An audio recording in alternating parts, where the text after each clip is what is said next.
If it induces anxiety or overthinking, or you just don't use it, remove it. These are things like Pomodoro timers, Notion templates. You can also include things like calendars and aesthetic note taking, even things like biohacking, flow states, deep work, dopamine, science studies, and all that stuff. I'm not saying it's all useless information, but if it's giving you anxiety and making you overthink the simplest of solutions, then you may want to get rid of it. You ever see a cat and it looks like really afraid and its back is all arched and its hairs are standing up and it can't move? That is what most of you guys look like when you're looking at your notes. And it's usually because you're overstimulated. You have to get all of these things that you're not using or things that's not really productive to you out of the way. And that used to be me as well. Like, I used to be on that side of having all these routines and things that I would set up, but I could never really stick to them, or they would work for a day, maybe a week, and then I would eventually fall off, and then I would feel bad about it because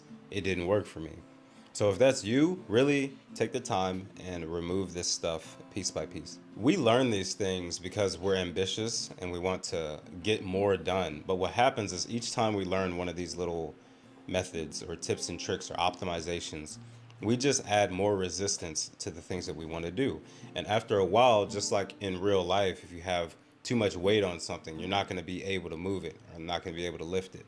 And so you can kind of consider that your goals and those tasks are resistance on that thing. And if you add way too much, which we all do, you're not going to be able to do anything. So if it induces anxiety or overthinking, or you just don't use it, remove it. This has been one of the single best things that's helped me learn, like guitar, piano, even combat sports, just going to the gym, languages I speak, all that stuff. And just in case anyone asks, I do use Notion very loosely. It's very unorganized and it looks like a child did it.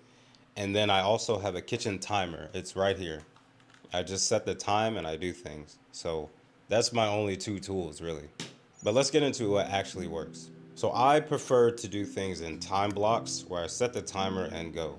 However, to make this work, you want to keep these four concepts in mind. And if you follow these four, a lot of the results and planning takes care of itself, and you can do far less thinking than you have in the past. So number one is that it should be challenging and mostly uncomfortable at the beginning of your time block, usually new material first. Really, you'll just want to pick something, maybe one or two things to work on that day or that week, and just get going. And as long as you are feeling challenged or you don't already know that thing, you're going to learn it eventually. This is particularly important for things like guitar or piano or languages, which is like the bulk of my channel, because it's very easy for us to kind of get into a groove of things we already know and we're not really pushing what we don't know.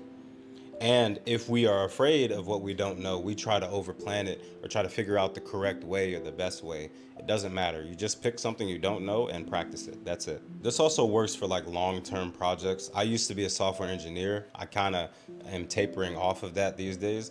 But if you have a big project and you don't know what to do, just pick something that's not done and just work on that piece by piece, step by step. And if you keep doing that, whether you're writing a book or working on a big project or coding like I used to, you just attack it piece by piece and eventually the project is naturally going to finish itself. Okay, concept number two, take breaks whenever you want. Personally, I never was able to fit into the Pomodoro technique or even deep work techniques because my brain will check in and out whenever it kind of pleases. Especially if you guys have ADHD or like autism, you may know what I'm talking about. You can't really stick to like super rigid routines because it's only going to make you crash and burn in a sense. I will say what you should try to do is push your focus time just a little bit. So once you feel yourself checking out, try to focus just a little bit more and you may actually accidentally focus much longer, or you may hit a wall and that's when you should take a break. I also say this because every day is different. One day you may have a lot of energy and a lot of focus and you're going to be able to just do things without taking a break, and other days you may not be there mentally and you just have a lot of other things going on, or something happened that day, or you have a lot of other things in your schedule and you're going to need to take several breaks to think about that or address that. This is also why I like to just have unscheduled breaks. Again, we set the timer and go, and you mainly keep rule number one in mind, and you're naturally going to get the results. I'm going to repeat that a lot in this video, So just be prepared. Number three, try to avoid autopiloting. The reason I don't group this in with number one and kind of make it its own rule or concept per se is because it's going to happen. We all do it. I definitely do it. The goal is to catch yourself autopiloting on something and then immediately shift back to what you're supposed to be doing. But you don't want to harass yourself for this or like, oh, I'm a bad person and all that stuff. You don't want to do that. Just catch yourself doing it and then get back to it. Everyone autopilots at some point. There is no one on this earth, maybe Mars or something, but on this earth, there's no one that has this perfect routine, perfect schedule, and all of that. It doesn't exist. Catch yourself in the moment, going through the motions, not really thinking and all that, and then just get back to what you're supposed to be doing. And lastly, avoid distractions until a set time or set times in the day. These are things like your phone, mainly social media. These could be video games, even the YouTube For You page. You don't want to eliminate these things, but at the same time, you don't want them taking up your time block. However, just like number three, it will happen. You will accidentally catch yourself scrolling. You will accidentally be on the For You page and all kinds of things, right? The goal is to get back to what you're doing and not put too much emotional involvement in there. I personally have about three different times, two or three, depending on the day, to where I schedule these events, like where I'm gonna scroll or when I'm gonna look to the YouTube For You page and kind of look around for videos. It's usually after I eat or during I eat or during the time I eat. And those times I notice like I'm not really focused on trying to work too much. I'm not really trying to do too much, so I can enjoy those things freely. But you should schedule it whenever you feel like it fits in. Maybe you like to scroll, I don't know, before you go to the gym or after you go to the gym or in between your activities, just whenever. It's up to you. The point is schedule something. And I'll get into why that's important later on in the video. Now, this may seem like you're going to be unstructured or unplanned or like it's random in a sense, but personally, and the people I see, the results that I have and the results that they have, a lot of it just comes from keeping these concepts in mind. Whether they can verbalize it or not, that's what they're doing. They're just picking things and practicing. Everything I know, whether it's piano, like this backing track, guitar, the languages I speak, it really all comes from just doing things and not overthinking the process. And what you're gonna notice is that over time, you're gonna stop running into things that you don't know that well. So if you're studying a language, you're gonna eventually run out of sentences that you can't really say clearly or vocabulary words that you don't know. I'm not saying you're gonna learn everything, but eventually you will run out of these knowledge gaps, and it's naturally going to happen. That's the cool part about this. You don't have to plan this. You don't have to think about what's going to happen in a week or a month or a year. It's just naturally going to happen. It's really hard to trust this process when you've been programmed to follow curriculums your whole life. But once you get some motion going, or once you really believe in it, it will happen. Okay, what can time blocks look like? So I'm going to give you three examples of how I typically do these, but you can do whatever you want. So I have what's called straight blocks, and these are full time blocks for each activity while I keep those four concepts in mind. And so basically I set the clock for an hour. Again, this little timer right here, I set it and then I just go. And then I'll do the same thing for language at some other point in the day. During these times, I'm not concerned with flow states. I'm not concerned with dopamine leveraging and deep work and how my notes look and all of that. None of that is my concern. Because again, if it's bringing you anxiety and overthinking, you want to get these things out of your anti-routine routine. The second is section time blocks. So these are like shorter work blocks, but spread throughout the day. And I occasionally do this to where I'll do like, I'll keep using guitar and language for an easy example, but you can put this to whatever you want. I'll do like 30 minutes of guitar in the morning, followed by 30 minutes of language in the morning. And then I'll go about my day, do whatever I want. And then at night, I'll do 30 more minutes of guitar and 30 more minutes of language. It may feel a bit chaotic or like you're not going to get a lot of results out of that, but it really is the same amount of time and really effort. And it could arguably be better than straight blocks because you have more intense focused sessions. Again, as long as you keep those four concepts in mind, you will naturally get the results. That's probably the 10th time I said that, and we got like 100 more to go. The next type of time block I do is random time blocks, where I'll pick a subject, set the time, and just go. Now, when you have randomized time blocks, this is gonna add an extra emphasis to scheduling those dopamine hit type things in your day. like video games, social media, all that, because the rest of your day is going to be a bit freeform. So you may say, like, me personally, I'll just use my example for today. I'm probably going to check social media and all that around 6 o'clock, 6 p.m. Right now, it is about 1 o'clock. So after this, I'm going to do some editing, finish the soundtrack for this video, and probably play a little more guitar or something. But it's gonna be quite random. I'm just gonna pick something and maybe say 15 minutes or 30 minutes. I'm gonna set the timer and keep those four concepts in mind. This is particularly useful if you find yourself getting extremely motivated in something and then it dies off quickly. Especially if you have ADHD, you might have that issue where like you really want to play guitar for the next hour, but then it's gone. Just leverage that. And then you maybe want to study something else or read something else for that next 30 minutes or that next hour. Try to leverage that. You know, one of the worst things you can do with being productive or learning things in general is to force yourself into some other way of thinking that's just not going to agree with your brain. So for the 20th time, it may feel unorganized, but as long as you keep these concepts in mind, you will get the results. Those are typically the three ways that I work in time blocks, but you can make your own. You can mix and match how you feel. The point is just to find something that you can stick to and not have a bunch of resistance on there and overthinking and all that, and you're able to just get to work. Okay, subjects and what you should learn. I would say find 1 to 2 things around your skill level and just focus on that. Now, do not overcomplicate this and try to separate it into like specific orders and categories.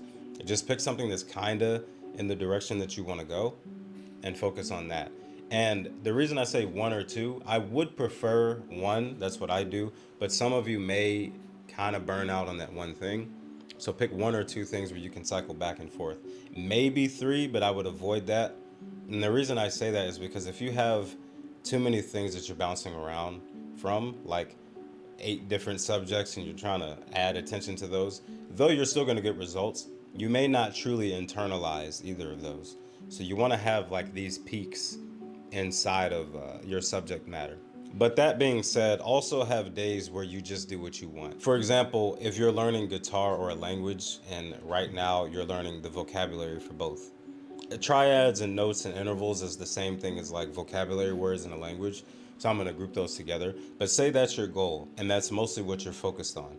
Do that most of the time, but then other days learn songs you like, or just, learn something that's not really in that direction, or just passively listen to things, watch different kind of material or content, because you still want to make sure that there's some sort of spontaneity. I think that's the word. I'll put it on the screen. You still want some of that in your routine so you're not getting bored of what you're doing. Now, I'll give you some insight into how I would choose my time blocks as well. If you're building a foundation, like maybe you're a beginner, I would typically go for straight time blocks, and I would strategically place these in the part of the day where I have the most amount of focus. I'm a morning person, so I get a lot done in the morning, but you may be an evening person, or you're a morning person like myself, or maybe the afternoon is when you have the most energy. Try to leverage your straight time blocks or whatever you're new or beginner at that time in the day. If you're already somewhat skilled, any of these will really work, but you want to experiment with section time blocks and straight time blocks. Again, this is mainly just my experience.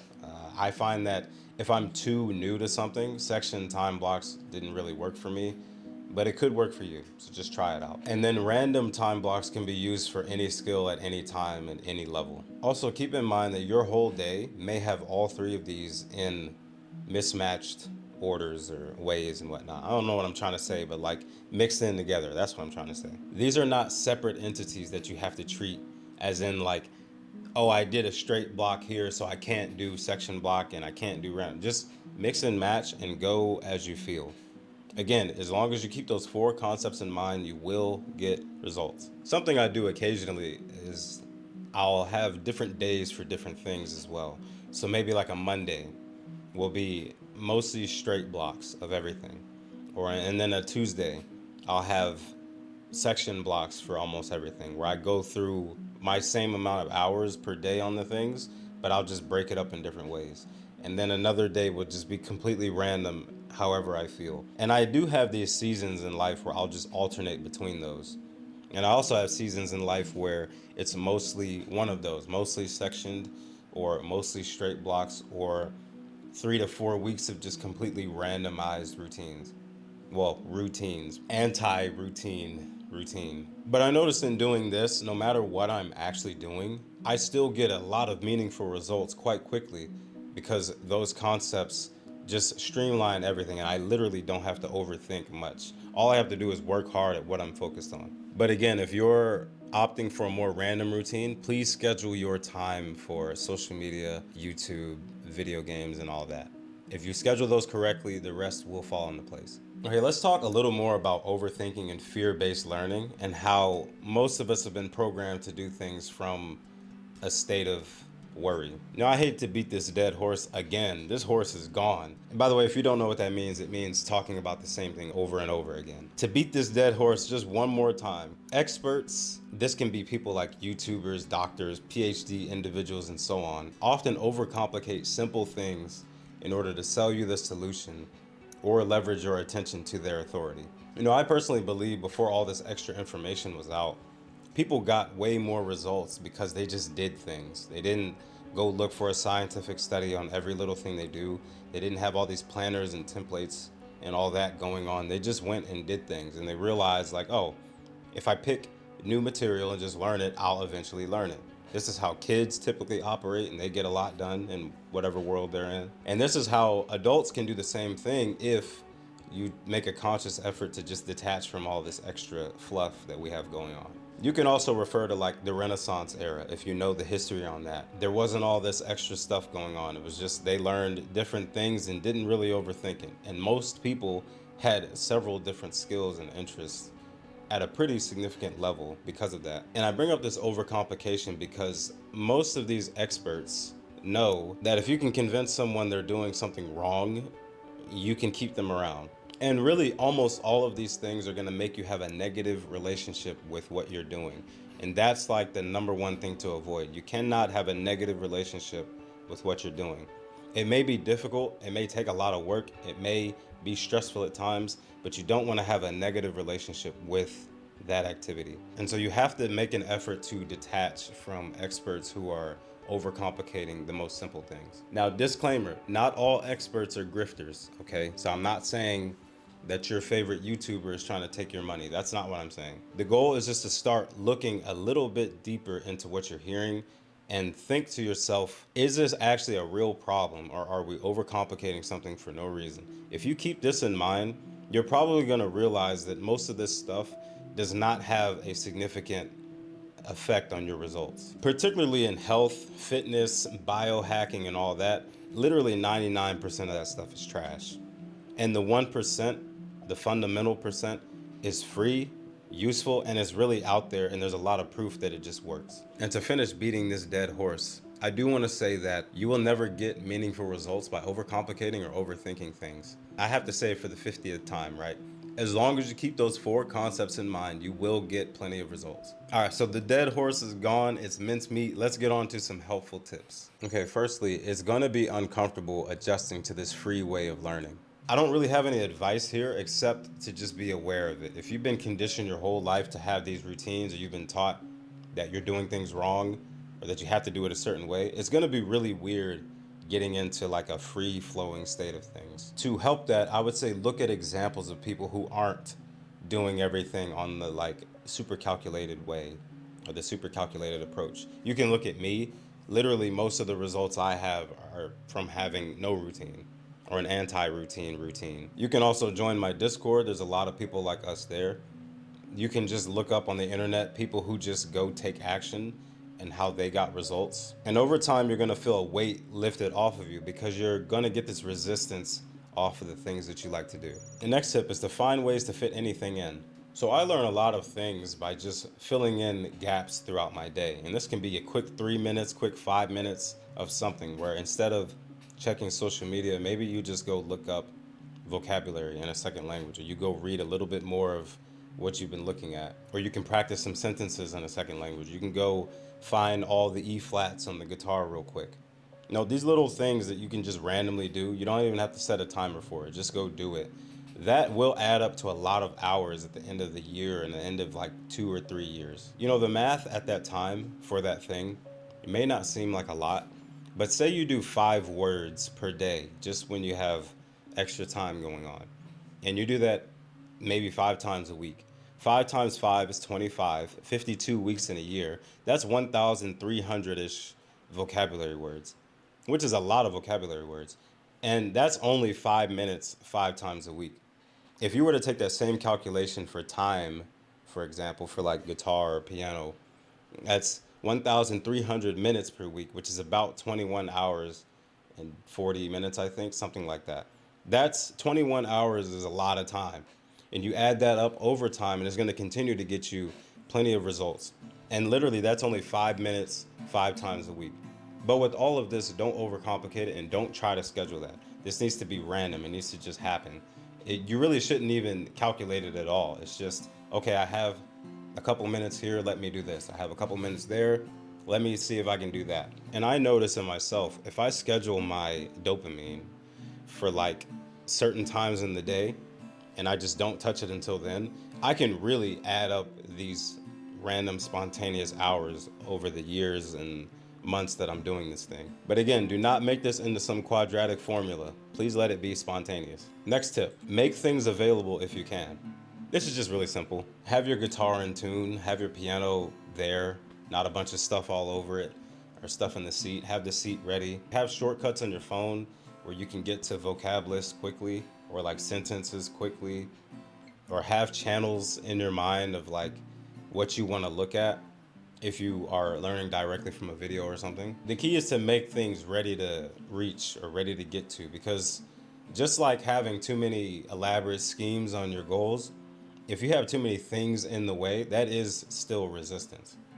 So if my guitar was inside of a case and it's inside the closet somewhere else, it doesn't have to be that specific, but it is going to be a little more difficult to just pick it up and play. And my piano, for example, is right here. So I could just turn it on and start playing. But don't overthink it. Don't feel bad if you can't have things available because maybe you live in a certain condition or you live with people and you can't have stuff available like that. Don't overthink it. Just if you can, try to make it available. Okay, tracking and planning your progress. I would avoid both if it stresses you out. And you'll know it stresses you out because it stressed you out in the past. If it does that, just avoid it. Again, if you keep those 4 concepts in mind, you will get the results. Personally, I log things as I go, kind of like I lay out in my any goal video. And then as a couple weeks or months go by, everything I did, I just delete it. It's the equivalent of having notebooks in the past. Like I would write everything down in a notebook. Then when I was done, I would just throw it away. I don't like keeping a lot of clutter. I don't like keeping a lot of things that I can look at and overthink, because again, overthinking for me just makes me take no action. But you do this however you want and however you feel comfortable with. It probably will take some trial and error, but go through that and see how much you can plan and track without stressing yourself out. You'll know it's too much if you're not really taking action, especially if you have all the materials that you need and you're still not taking action. Okay, time commitments and item commitments. I often get asked how many vocab words a day, how many sentences per day, and all this other stuff. Try not to be rigid with that stuff. Just focus on what you can do that day. If you want to learn 50 vocab words a day, or like 25 vocabulary words a day, try to do that, but don't track it. Just set your timer and go and see how far you can get. Because you may think that's how much you want to do per day, but you're not physically capable of doing it. I've overshot so much in my past that this is a lesson I really had to learn the hard way. And most of you probably know what I'm talking about. Try not to get caught up in how much of a requirement you need to do to get to a certain result. Just focus on setting the time and getting started. Okay, overthinking and long-term thinking. Just a quick note about this. Try to think in the span of 5 to 10 years rather than like how quickly I can get there today. I know this sounds discouraging or like you're not really focused on what's soon, but if you think like that and you keep those 4 concepts in mind, you're naturally going to learn faster than you would if you were thinking in the span of a couple weeks and a couple months. The reasons I say this, the main two, are that you're not going to be looking around for more information on how to do it faster or better, and you're not going to overthink. If you can eliminate those 2 things, and just take action, you're going to get so much results that it's going to shock you. Because in general, the more you're thinking about this stuff or the more you're trying to cut corners, the less you're actually going to do. And you will get way more results by thinking less. And in terms of thinking long term as well, you also want to stay present. Ironically, this is two different things today and 5 to 10 years. But if you stay present, that 5 to 10 years will naturally fill itself in. And this is a process that you're gonna have to trust. But I honestly think after maybe a couple months or maybe a year of this, of you just not overdoing things, you're gonna see how much results you get, and it's going to be a lot easier to trust that process. The next thing you should do is keep reminding yourself that you will get to your other things later. You know, when you're working and all that, rather than like scratching the itch to go check social media, just literally remind yourself of when you're scheduled to do that thing or when you can get to that thing. And something you will notice over time is that when you finally go do that thing, especially social media because it's so addicting, you're going to notice that you didn't miss anything.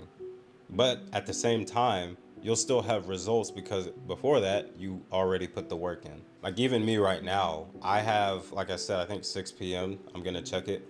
I'm going to do all my things. And I know when I check, it's just going to be the same nonsense, the same reels, the same cat videos and all that. And I'm not really going to miss anything. Maybe a couple messages from people who watch this, but there's not really anything that I'm missing. And honestly, one of the things that may happen to you, which is what happens to me, is I'll go several days without looking at it, or even weeks at a time without looking at social media. Because there's a lot of proof in my mind that whenever I come back, there's not really anything missing except some questions from you all. Also, keep this in mind when you slip up too, because you will grab your phone subconsciously and start scrolling. I do it too. I'm not going to pretend like all my days are perfect and I only schedule or I only check my phone when it's scheduled. I definitely pick my phone up sometimes and get on YouTube and all that during my time blocks. But what I do is I immediately put it back up, just chill, and then I just remind myself that I have a time of day where I'm gonna check all that.